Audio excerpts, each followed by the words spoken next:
Sejam bem-vindos a mais um programa GRU 2050, aqui na TV Comércio, um programa ao vivo, onde a gente debate o futuro da cidade. Hoje, um convidado muito especial, o Dr. Luiz Fernando Nobili Nascimento, né, um grande amigo, e desde já agradeço a presença, viu, Luiz, pela entrevista. Bom, primeiro, eu que tenho que agradecer o convite. Antes de qualquer coisa, você é o meu melhor amigo aqui em Guarulhos, aliás, melhor amigo na vida. Então, para mim, é mais do que uma honra estar aqui na sua presença. Então, beleza. Então, a gente vai se divertir um pouquinho. Então, primeiro, gente, para quem não conhece o Luiz, ele é natural de Lorena. Ele chegou em Guarulhos com 4 meses de idade. Aqui sua família se estabeleceu e em 2002 ingressou no curso de Engenharia Química da USP em Lorena, tendo desistido no primeiro ano ao decidir seguir a carreira jurídica. No mesmo ano ingressou no curso de Direito aqui da FIG, ele passou em primeiro lugar no vestibular e posteriormente foi aprovado no mesmo curso na Universidade Presbiteriana Mackenzie, onde obteve a formação em Ciências Jurídicas. Tendo concluído o curso com nota máxima, e seu trabalho de conclusão científica na área tributária foi indicado a concorrer ao Prêmio Itaú no ano de 2007. Ele é pós-graduado em especialização em Direito Tributário pelo Instituto Brasileiro de Estudos Tributários, o IBET, e é pós-graduado em Direito Constitucional pela Instituição Toledo de Ensino, em Bauru. É autor de artigos na área de Direito Ambiental, com publicação em revistas especializadas, tendo participado, inclusive, de congressos internacionais na área. É conselheiro da União dos Advogados do Brasil, a UNAB, bem como outros grupos de advogados que primam pelos valores patrióticos conservadores, com atuação direta na preservação das garantias individuais e difusos, bem como a moralização da OAB. Participou de ações coletivas e de interesses nacionais, denunciando a inconstitucionalidade do inquérito da fake news. Também denunciando o excesso de membros do STF e o presidente da Câmara dos Deputados. Atualmente, ele é advogado sênior da Faragone Advogados, com atuação na área empresarial, assessorando juridicamente grupos de investidores imobiliários, do qual já sei, ele já colabora para trazer grandes investimentos aqui para a nossa cidade. Como cidadão, tem participado de diversos grupos de política local, convidado a participar de debates e com a sua crítica ácida e eloquente em favor dos valores do conservadorismo. Então, Luiz, mais uma vez, muito obrigado, né, por aceitar participar desse programa. E eu quero saber sua carreira, sua trajetória, né? Como é que um guarulhense, né, que saiu na nossa cidade, foi trilhar sua carreira aí, né, no meio jurídico, hoje está como sócio de um grande escritório em São Paulo, na área empresarial. Fala um pouquinho do seu caminho para a gente. Já fiz a apresentação inicial, já fiz o agradecimento inicial, reitero neste momento, e eu só gostaria de deixar claro que quem montou essa pequena biografia não fui eu, mas foi meu grande amigo Danilo, que conhece como ninguém a minha história e compartilha comigo das pequenas vitórias, enfim. Bom, uma carreira como um bom vestibulando, né? No início da carreira, eu não sabia que rumo seguir. Aliás, vamos começar um pouquinho mais de trás, né? Sou um lorenense do Vale do Paraíba e meus pais acabaram se fixando aqui na cidade de Guarulhos porque Guarulhos tem uma vocação industrial, pelo menos tinha, né? Foi se perdendo ao longo do tempo, mas Guarulhos sempre teve essa vocação empresarial, industrial. E meu pai, formado em Engenharia Química, na mesma faculdade em que eu ingressei, no campus da USP, encontrou um emprego aqui na cidade. Nesse eixo Rio-São Paulo, foi muito fácil a família vir para cá e se fixar aqui no município de Guarulhos. E aqui no município de Guarulhos foi onde eu cresci, adquiri os meus valores morais, fiz rede de relacionamento de amigos, você é um deles, é um grande exemplo. E estudei aqui no Colégio Guilherme de Almeida, um excelente colégio, né? Então tive uma excelente formação técnica. E na idade de vestibulando, a gente não sabe o que fazer, né? Então, prestei medicina, engenharia química, enfim, fisioterapia aqui na FIG do centro. E acho que eu cheguei a prestar vestibular para direito, mas até então não era o que eu queria.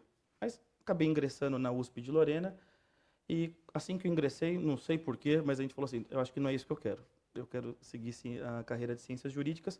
Foi quando prestei o vestibular para a FIG, ingressei na FIG, cursei 6 meses lá, mas no mesmo ano eu acabei sendo aprovado no vestibular do Mackenzie, quando dei início à carreira jurídica. E o restante, acho que você já falou bastante aí. Muito bem, muito bem. Daí você chegou a fazer estágio no tribunal, né? Sim, no período de estágio, eu fiz estágio em escritórios, né, de diversas áreas, e também fiz no tribunal, porque é importante para o estudante de direito passar assim, pelas várias áreas da carreira jurídica, né? Tanto no setor privado, quanto do outro lado, eventualmente, no Ministério Público, que também eu estagiei. Então, é importante você ter essa visão mais plurima, né, da realidade jurídica. Perfeito. É padrão, viu, gente? Eu conto todo o currículo da pessoa para o pessoal conhecer. Você até que ser professor, tal. Tem outra parte aqui, né, que a gente já temos aula juntos, mas vamos lá, vamos entrar um pouquinho no debate, né? Eu queria saber um pouquinho sobre isso. Olha, nos últimos anos, pela nossa amizade, eu também já acompanhei muitas matérias na imprensa. Eu vi você e o seu escritório atuando em vários casos de repercussão nacional. Estava o caso do Roger Abdelmaci, outro caso, né, de uma grande montadora de veículos, né, aqui do Brasil, foram as maiores ações aí de uma empresa alemã, casos da Lava Jato, os envolvidos da Lava Jato. Eu tenho certeza que você tem acompanhado no front como é que está a justiça brasileira e o atual protagonismo do Poder Judiciário no debate público, né? Hoje se fala muito disso. E sobre esse aspecto eu pergunto para você, como é que você vê esse avanço? Há um avanço, né? Há um avanço, o judiciário ser tão protagonista, né, da mídia hoje. Hoje todo mundo sabe os nomes dos ministros do STF. Isso é um avanço? E eu queria também saber sua visão sobre a Lava Jato. Bom, vamos lá. Espinhoso, né? Acho que você é um grande amigo mesmo, né? Me dá uma bola bem dividida para ter que debater. Na verdade, você abordou várias questões aí, né? Então, a gente pode, talvez, segmentar. De fato, o escritório, graças a Deus, né, atua em grandes casos, né? Um escritório familiar bem conceituado, né? Tem mais de 50 anos e eu pude integrar a banca de advogados desse escritório. E lá eu sigo já há quase 13 anos, salvo engano. Bom, dos pontos que você colocou se é um avanço, eu entendi, da sociedade. Eu acho que há sim um avanço, nós tivemos um avanço de conscientização nesses últimos 5, 6, 7 anos, né? A sociedade passou a tomar parte da vida política, o que é muito importante. Então, um cidadão comum, a gente se reunia às vezes em botequim, você vê cidadãos comuns que outrora sequer sabiam o nome de ministro, e, de repente, está comentando sobre o ministro A, ministro B, C, sem conhecimento técnico jurídico, mas as pessoas não estão alheias como estavam no passado. Então, sob esse ponto de vista, eu não tenho dúvida de que houve um grande avanço, mas no aspecto social, tá, da cidadania. Perfeito. Né, eventualmente, do cidadão realmente conseguir se enxergar e entender o seu papel no espaço. Pelo menos, na minha visão, estamos caminhando para o lado bom da coisa. Agora, sobre o protagonismo do judiciário, eu trabalhei com um desembargador como estagiário, e ele me falava uma frase que era, para mim, eu guardo isso daí até hoje. Ele falava assim: juiz de direito é igual ao juiz de futebol. Se ao final do jogo for o nome dele que está sendo gritado ou comentado, é porque algo deu errado. Né? E, então, esse protagonismo do judiciário eu não vejo com bons olhos, né? O judiciário é um dos poderes, né, que formam o Estado, e é um poder importantíssimo, mas a partir do momento que o judiciário passa a ser notícia simplesmente por ser judiciário... muito se fala do judiciário está legislando hoje, como grandes pautas morais. Exatamente. Aí, né? Isso daí é um reflexo do protagonismo do judiciário em questões que, para mim, não são saudáveis, pelo menos para o Estado de Direito, democrático de direito. Então, desde o judiciário criar uma hipótese criminal, por exemplo, um tipo penal, né? Por exemplo, crime de fake news, né? Entre outros, suprimindo o poder que a Constituição concede ao Legislativo, que é a casa do povo, ou seja, a expressão popular. Aquele fato passa a ganhar um valor positivo ou negativo a ponto que o seu representante legisla e cria um tipo penal. De repente, o judiciário ultrapassa, né, suprime o poder do Congresso Nacional e, de repente, passa a legislar o que a Constituição diz que só a lei pode fazer. Então, assim, são situações que, na minha visão, são ruins e, nesse ponto, eu não vejo avanço. Eu estou vendo, na verdade, um retrocesso, né? No passado, nós tínhamos juízes, recebiam críticas, mas o judiciário paulista aqui, que sempre foi muito conservador, a gente via a ação dos juízes realmente com prudência. Nós ainda temos juízes, assim, mais conservadores, que preservam os limites da sua atuação, né? Julgam o caso pelo conteúdo e não pela capa, eventualmente. Mas no âmbito nacional, nesses últimos anos, a gente tem visto que esses valores têm se perdido. E nesse ponto eu vejo um retrocesso. Perfeito. Mas eu não vou te deixar sair da Espinhoso, não. A Lava Jato. O que é a Lava Jato? Ela é uma curva fora aí do normal, né? A Lava Jato está tão popular, tão conhecida, desvelou tantos casos. Ela é uma exceção. Tem uma série de fatores positivos sobre a Lava Jato. Qual que é a sua avaliação? Então, primeiro que a Lava Jato foi uma operação organizada, né, envolvendo ali, então, membros do Ministério Público e da Polícia Federal. É inegável, né, o ganho que nós tivemos com a Lava Jato. É inegável. A Lava Jato, talvez se ela não tivesse sido estruturada da forma como foi, nós não teríamos tido tantos ganhos quanto tivemos.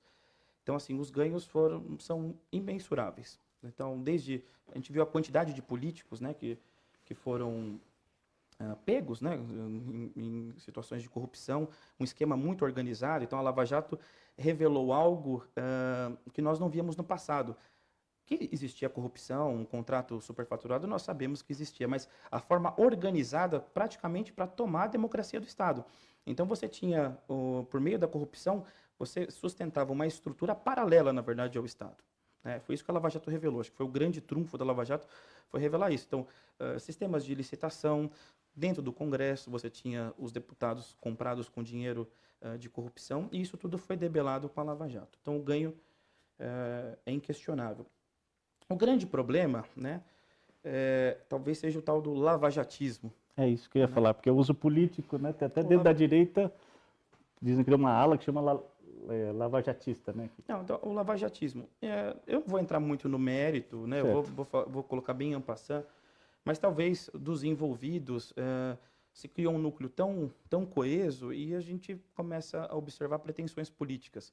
E aí eu acho que foge do objetivo. Como eu tinha retratado o judiciário no momento anterior, então a atuação eventualmente dos promotores ali do Ministério Público tenha ganhado contornos que talvez refugiam ao estrito cumprimento do dever enquanto funcionário público, né? Então ela acabou ganhando uma projeção, ficou maior, então desde palestras, enfim, não vou entrar no mérito, mas denúncias tem para tudo quanto é lado e, enfim, não quero entrar nesse mérito. Agora, o trabalho da Lava Jato, o ganho é inegável. Talvez o lavajatismo mereça a crítica da sociedade, assim como qualquer instituição pública, a gente está sujeita a críticas, e eu acho que é válido a gente questionar alguns excessos, inclusive violações de garantia dentro dos procedimentos, garantias individuais, ou eventual parcialidade nas investigações, que talvez sejam os pontos que algumas alas da sociedade têm questionado, e na minha visão, com razão. Perfeito. Tem aqui eu falei no seu currículo, né, que você foi chamado, né, para participar de uma ação coletiva dos inquéritos da fake news. Sim. Né? Como é que aconteceu isso e, para o leigo entender, né, por que esse inquérito ele viola tanto a Constituição? Bom, primeiro como começou. Diante de tantas ilegalidades que a gente foi observando nesses últimos tempos, advogados, né, foram se reunindo, tinha grupos de movimentos disso, daquilo. Eu nunca quis me filiar a movimento nenhum, porque eu realmente não gosto, acho que acaba se tornando invariavelmente uma guerra de vaidade, eu realmente não tenho apreço por isso. Eu faço uma atuação mais solo, né? Mas, por um acaso, acabei me reunindo com um grupo de advogados e talvez o excesso praticado por alguns ministros do STF chegou num ponto que eu falei, não, vamos realmente aceitar esses convites, vamos trabalhar unidos, que acho que a gente tem mais força.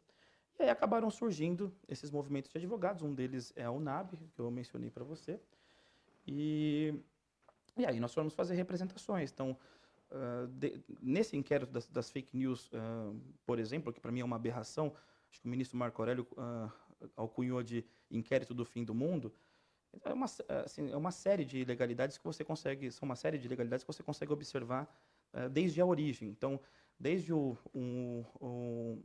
órgão que acusa, é o mesmo que vai dirimir, vai presidir o inquérito, é o mesmo que faz as requisições e, eventualmente, defere as medidas cautelares, por exemplo, contra os investigados.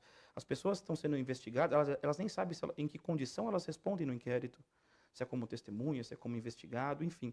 Então, assim, são uma série de garantias constitucionais que a nossa Constituição coloca para te preservar a liberdade, né, e os valores mais caros, que foram todos violados. Até mesmo o sistema de distribuição do inquérito dentro do STF, que deveria seguir uma ordem aleatória, ele foi distribuído de forma condicionada, direcionada. Entendeu? Então, assim, uma série de ilegalidades, e a gente atuou, nesse grupo de advogados, atuou em questão técnica jurídica. Perfeito. Até porque o fake news já é um conceito de uma luta, vou deixar assim, ideológica, né, quando ele surgiu. O que é uma fake news? Daquilo que você não gosta, eventualmente? É aquilo que o seu lado não gosta do que o outro fala? Mas não existe na lei o que é fake news ou não? Não existe, né? O que é fake news. Existe... Quando a gente vai tratar de crime, né, tipo penal, não é a minha área de atuação, tá? Então, se eu cometer algum sacrilégio aqui, por favor, já me perdoem. Mas o tipo penal, ele tem que, no conceito interpretativo, ele tem que, a gente não fala em conceito, tem que ter definição. Tem que ser algo muito limitado a ponto de não se dar margem para criar uma insegurança jurídica. Porque, no fim das contas, no âmbito penal, quem vai pagar é o seu corpo. Você não vai pagar como no direito romano ou em outras épocas da história, com partes do corpo, mas a sua liberdade vai ser cerceada.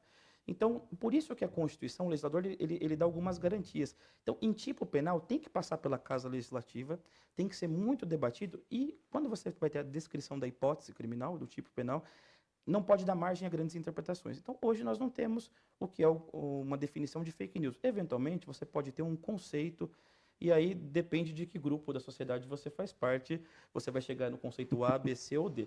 E temos um porém nesse debate acalorado que temos hoje, né? Se fala em polarização, que eu vejo com extremo bons olhos. Quem critica a polarização acha um absurdo. Graças a Deus temos polarização, temos os dois lados hoje, não tem um lado só. Mas dependendo do grupo que você faz parte, se você está incidindo naquela hipótese que você tem como crime, mas nesse momento você vai ser um pouquinho mais condescendente na interpretação e normalmente você vai tratar o inimigo com o rigor da lei que você acabou de criar. Perfeito. Eu adoro essa questão, né, de você ser a favor da polarização. Como ela foi importante para o debate, a favor, né? Eu vejo a crítica à polarização. Na verdade, as pessoas repetem aquilo sem pensar, né? Eu vejo como repetição em série, mas sem a reflexão sincera. Qual o problema de ter uma polarização, né? Aqueles que no passado reclamavam democracia, espaço mais democrático, de ampla discussão, eventualmente são os que estão hoje criticando o outro lado, tendo alguma voz. Perfeito, né? Perfeito. Vamos fazer o seguinte, Lennon, vamos fazer um intervalinho? E daqui a pouco a gente volta, e aí nós vamos focar, já falamos bastante do Brasil, a gente vai focar em Guarulhos, aqui no GRU 2050. Até daqui a pouco.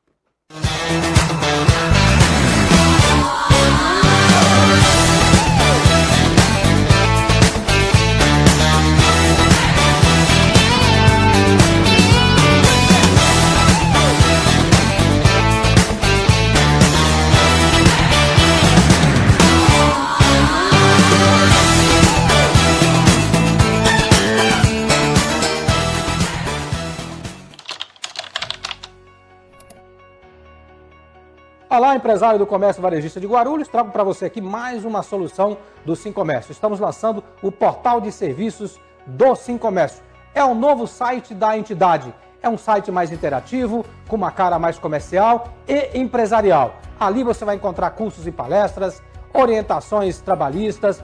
Você também vai ter o espaço ali de crédito, que é o Banco Comércio, que é o nosso departamento financeiro aqui para a liberação de crédito. Você também vai ter lá o portal do Venda Mais Comércio, que é o que nós estamos lançando aqui nos próximos dias. Você também vai ter o espaço empresarial. Essa é a novidade aqui no portal de serviços do Sim Comércio. As empresas do comércio varejista vão ter o seu espaço com login e senha para você acessar, mandar os seus pedidos, acessar as convenções e acordos coletivos de trabalho.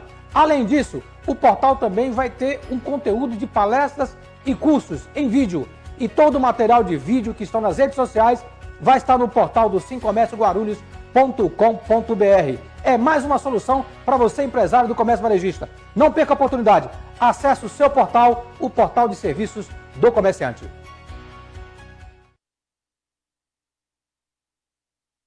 Voltamos agora no segundo bloco, aqui do GRU 2050, com o meu convidado, o advogado Luiz Fernando. E agora, Luiz, eu quero fazer um debate um pouquinho de Guarulhos, aproveitar a sua experiência aqui. Eu vou dar um contexto para você, né, aproveitar a sua experiência na área tributária. Chega de falar de Lava Jato, né? Vamos lá, um dos grandes debates políticos hoje na nossa cidade, inclusive das eleições, é sobre as contas públicas de Guarulhos. Né? O último prefeito, né, e no debate atual sempre falou desse rombo fiscal da cidade, de 3 bilhões, 4 bilhões. Não se sabe ao certo, mas é um número representativo. Sobre isso eu queria debater duas coisas. A primeira é o seguinte, você está na sua empresa lá, na Faragone. Supor que você veja lá que tem um desvio de R$100, de R$1.000. Vocês descobrem isso. Né? Isso é punido imediatamente, com uma advertência, dependendo da gravidade, né, do valor até da demissão de um colaborador, tal, além de restituir o valor. Né? No caso do poder público, e aqui eu vou citar um pouquinho Guarulhos, por exemplo, um prefeito comete um crime de responsabilidade, um rombo de natureza bilionária do orçamento. A Câmara, que fiscaliza esse rombo, ela vai lá e aprova. E o rombo continua, fica por isso mesmo. A minha pergunta, eu pergunto para você, o Judiciário não devia ter uma ação sobre isso? Não deveria intervir? O Ministério Público deveria intervir isso? Como é que fica? Bom, vamos lá. Vou começar pelo final. Então, assim, tudo bem que depois você acabou corrigindo. O Judiciário não faz intervenção. O Judiciário está lá para ser acionado. Né? Cabe ao Poder Judiciário resolver os conflitos e dizer o direito, o que está certo e o que está errado. Né? Uma das partes vai acioná-lo com algum pedido, né? E você vai ter o devido processo legal. Né? Ninguém vai ser condenado sumariamente, porque o rei quer. E, ao final, você tem uma sentença com direito de defesa, tudo, tem uma sentença. Neste caso que você está colocando, que você acabou de colocar, você teria, assim, mesmo a Câmara aprovando, e a função do vereador, né, vou colocar aqui, eu faço parte de diversos grupos de Guarulhos, de política, de tudo quanto é vertente, a função do vereador não é ficar participando de ONG, de fazer inauguração, distribuir alimentos na periferia, não é essa a função do vereador. A função do vereador está aqui na lei orgânica do município e na Constituição Federal. Então, o vereador tem esse dever, sim, de fiscalizar o executivo. É essa a verdadeira função do legislador, além de produzir leis. Né? Então, cabe ao vereador fazer a fiscalização. E quando não faz? E quando aprova? Bom, aí nós temos instrumentos. O Ministério Público é aí o grande fiscal da lei e tem essa competência de adotar algumas medidas, algumas ações judiciais para buscar que se faça justiça numa situação como essa, inclusive com reparação ao erário. Tá? E é possível que o prefeito, não estou falando que é o prefeito atual, mas eventual prefeito que tenha cometido este crime ou a responsabilidade, os crimes de responsabilidade tem os crimes de responsabilidade e tem a responsabilidade fiscal, né? São coisas distintas. Mas eventualmente ele venha reparar com o patrimônio pessoal dele. Né? Isso é possível que seja feito. E o cidadão tem um instrumento chamado ação popular. Né? Então a ação popular seria a ação correta, né, competente, para o cidadão, né, que tem os seus direitos políticos em dia, buscar reparar essa eventual distorção que a Câmara tem aprovado, desvio de valores ou contas mal prestadas, né, pelo prefeito.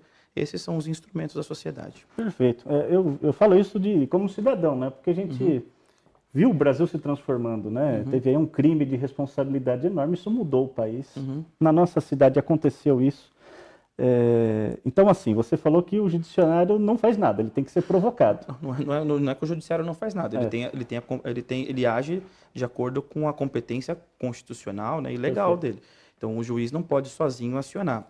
Agora, o cidadão, ele pode se valer das ações populares, eventualmente pode dar notícia do fato ilícito ao Ministério Público, para que o Ministério Público tome providências. Então, os instrumentos estão aí. Né? Perfeito. E deixa eu perguntar assim, a OAB, a Ordem dos Advogados do Brasil, ela também tem esse papel? Porque no plano federal, a OAB impetrou ações, né, contra tal. Ali no caso do impeachment, não está falando de outra coisa aqui. Qual que é o papel da OAB assim, no município? A OAB ela tem uma função Na verdade, como está na Constituição, o advogado é um munus público, né? Ele é essencial à administração da justiça. A OAB, ela extrapola simplesmente um órgão de classe. Ela tem uma função para a sociedade.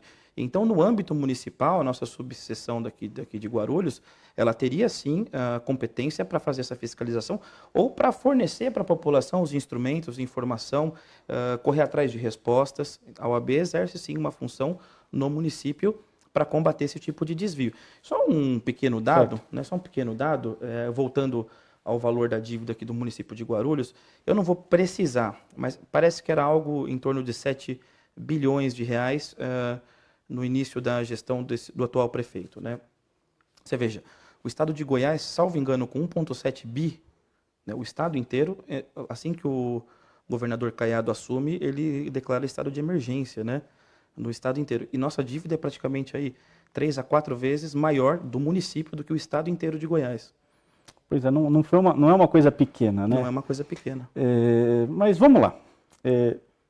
Você também é consultor de um grupo de investidores da área imobiliária. Uhum. E você conseguiu trazer um dos investimentos, né? Você conseguiu aí convencê-los a fazer um dos investimentos aqui na cidade. Por que Guarulhos? E como é que você convenceu esses caras? A resposta é fácil. Na verdade, eu já tive a oportunidade de responder isso em 2 outras entrevistas para a cidade e eu fico muito confortável de responder, né? Bom, porque eu gosto da cidade, cresci aqui, então para mim fica muito fácil sugerir a cidade do ponto de vista afetivo para destino desses investimentos. Basicamente, esse é o primeiro ponto. Mas, obviamente, eu não poderia me prender à minha vaidade pessoal. Então, para o grupo de investidores, eu fui fornecer pontos técnicos, né, de oportunidades da cidade. Então, como eu tenho colocado, Guarulhos é uma cidade muito grande, é uma cidade que reflete aquela revolução industrial brasileira, né, a grande cidade brasileira com adensamento populacional desordenado, crescimento desordenado, principalmente da década de 50, 60, 70, das grandes montadoras vindo para cá. Uma cidade que cresceu sem planejamento, então tem uma série de problemas, mas tem também uma série de oportunidades.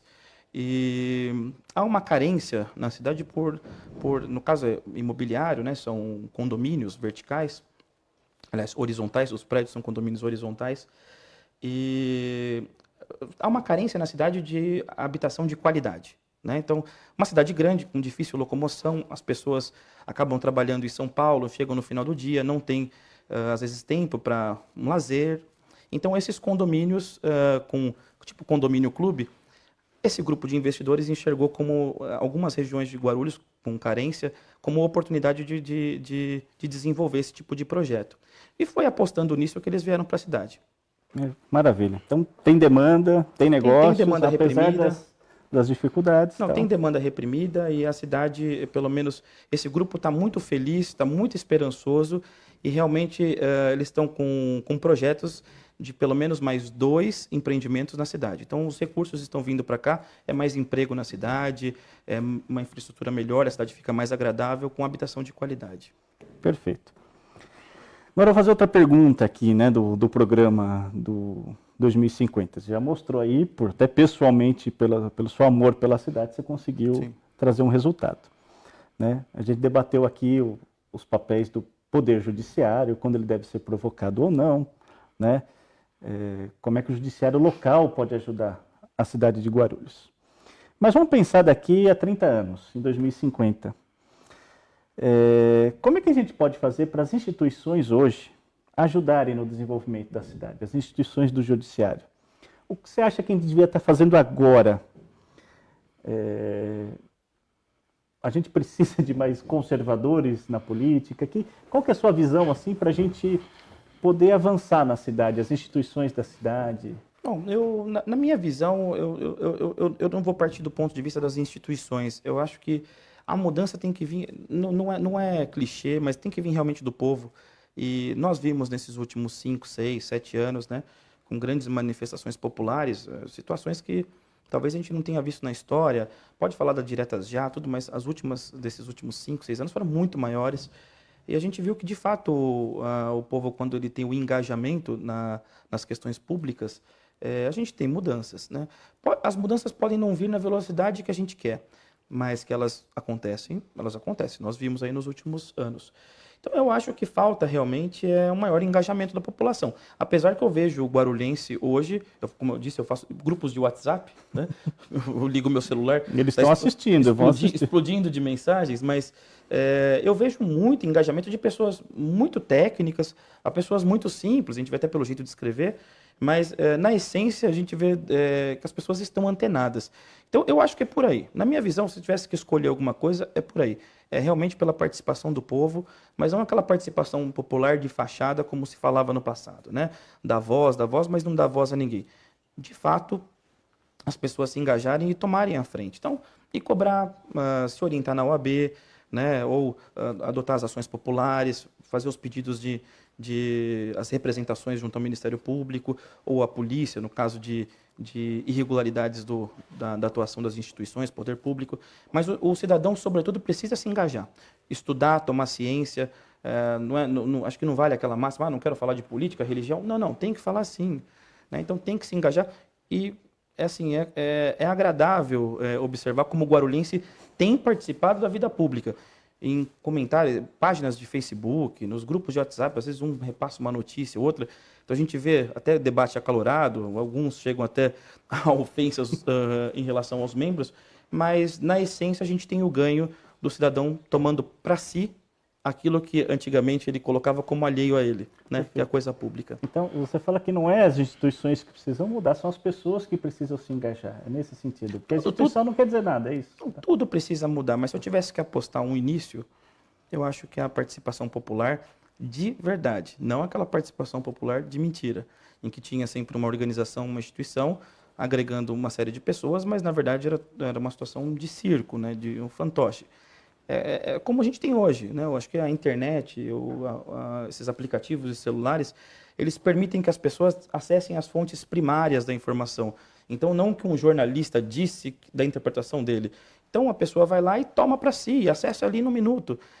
Uma notícia, por mais que se crie a tal da fake news, mas o compartilhamento, ele permite a depuração de ideias. Então, eu vou agregar a minha interpretação, de repente eu compartilhei contigo e você vai fazer uma crítica. E as construções das análises analíticas, elas acontecem em tempo real e muito rápido. Muito rápido. Então, eu vejo um ganho muito grande da participação popular, e se eu tivesse que apostar, era por aí. Perfeito. Vamos ver em 2050 o que o pessoal vai pensar, né, do que você está falando. Esse é o objetivo do programa, é mostrar para o pessoal ver no futuro como é que pensavam as pessoas nessa época. Sim. Como estava a transformação. Tem mais alguma coisa que você queria acrescentar do debate que eu não perguntei? O que você acha aí da cidade? Da cidade, eu tenho um apreço muito grande pela cidade de Guarulhos. É uma cidade que antigamente até a gente achava feia a cidade, né? Nossa, Guarulhos é uma cidade feia. Poxa, mas eu tenho o prazer de andar em Guarulhos, eu acho uma cidade bonita, né? É lógico que nas ruas aqui do centro, periferia, tem uma série de carências e é claro que não tem a mesma estrutura do centro, mas eu tenho um amor pela cidade. Então, eu gostaria de contribuir um pouco mais, talvez, na vida pública da cidade, não em cargo eletivo, tá bom? Perfeito. Mas através de debate, esse tipo de coisa. Então, se eu pudesse falar um pouco mais, eu estou externando um desejo. Aqueles que estão ouvindo, que fazem parte de grupos de debate, de questões públicas, busca de soluções para problemas, né? Eu estou à disposição. No que eu puder contribuir, estou me colocando à disposição aí dos guarulhenses e, obviamente, meu coração está aqui. Perfeito. Assim como você está no plano nacional, né? Com mais advogados aí. Gente, quero agradecer aqui a mais um programa. Luiz, muito obrigado. Eu que agradeço. Pela participação. E esperamos vocês aqui na próximo convidado, na TV Comércio GRU 2050. Muito obrigado pela audiência.